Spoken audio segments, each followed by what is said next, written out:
Location of Eden garden, அதாவது Eden தோட்டம் எங்கே இருந்தது அப்படின்னு சொல்லி அவங்க கேட்டிருக்கிறாங்க.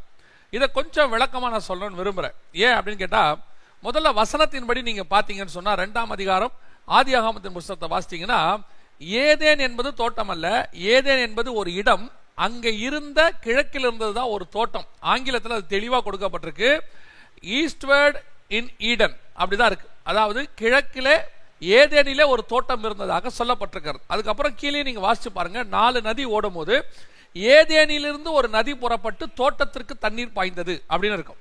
அப்ப ஏதேன் வேற தோட்டம் வேற. ஆனா ஏதேன் தோட்டம் நம்ம சொல்றோம். ஏன் அப்படி சொல்றோம்னா, அது ஏதேன்ல இருந்ததுனால அதுக்கு பேர் ஏதேன் தோட்டம் அப்படி வச்சுக்கலாம். அதான் ஆக்சுவலா அந்த ஏதேன் என்பது ஒரு சின்ன தோட்டம், அந்த தோட்டம் மட்டும்தான் ஏதேன் கிடையாது. ஏதேன் என்பது ஒரு பெரிய நாடு. ஏன்னா 4 இப்ப அதுல ஓடுற ஒரு நதி தான் வந்து ஐப்ராத். இந்த ஐப்ராத்ங்கிறது யூப்ரட்டிஸ். இந்த யூப்ரட்டிஸ்ங்கிறது இன்னைக்கு ஈராக்ல இருக்கு. இந்த யூப்ரட்டிஸ் அண்ட் டைகிரிஸ்க்கு நடுவில் இருக்கிறது தான் ஈராக்குங்கிற ஒரு நாடு. அப்ப யோசித்து பாருங்க, ஒரு நதி புறப்பட்டு 4 ஆறுகளாக ஓடுது. அப்போ இந்த ஆறுகள் 2 ஆறே ஒரு நாடா இருக்கும்னா 4 ஆறு ஓடுது. இன்னைக்கு கூட சொல்ல புவி ஆராய்ச்சியாளர்கள் ஒரு குறிப்பு சொல்லுவாங்க. என்ன சொல்லுவாங்கன்னா, இந்த உலகத்துல ஓடுற ஆறுகள் எல்லாமே இணைக்கதான் பட்டிருக்கிறது, ஒரு காலத்துல இணைப்பா இருந்தது, 4 ஆறுகளாகத்தான் இருந்திருக்கிறது அப்படின்னு சொல்லி ஒரு குறிப்பும் அவங்க சொல்லுவாங்க. சோ இப்போ இந்த ஈடன் கார்டனுங்கிறது அப்படிங்கிறது என்ன அப்படின்னா, ஏதேன் என்பது ஒரு பெரிய கான்டினென்ட்.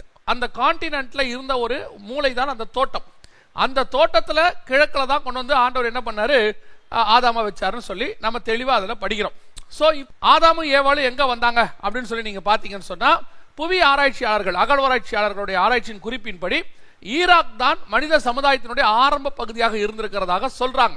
அதாவது நம்ம பைபிள்ல சினாயா தேசம், கல்தேயர் பட்டணம், மெசோபொத்தோமியா இப்படி நிறைய சொல்றோம் இல்லையா, அதுதான் மனித குடியிருப்பினுடைய ஸ்டார்டிங் பாயிண்டா இருந்திருக்கு. ஐப்ராத் நதிக்கரை ஓரம் தான் மனித சமுதாயத்தினுடைய ஆரம்பமாக இருந்திருக்குன்னு சொல்லி குறிப்புகளும் சொல்லுது. இந்த ஐப்ராத் நதிங்கிறது ஏதேன்ல இருந்து ஓடி வந்ததான, அந்த தோட்டத்திலிருந்து ஓடி வந்ததான ஒரு ஆறு. சோ எனவே இந்த ஈராக் இந்த மாதிரி பகுதிகளுடைய சென்டர்ல தான் இந்த ஏதேன் இருந்திருக்கலாம் என்பது ஒரு நிதானம், அவ்வளவுதான். மொத்தம் துல்லியமா பர்ஃபெக்டா இங்கதான் அது இருந்துச்சுன்னு பின் பாயிண்டா நம்ம சொல்ல முடியாது. இந்த நதிகளுடைய ஆறுகளுடைய கணக்குகளை வச்சுக்கிட்டு நாம அப்படி பார்க்கலாம்.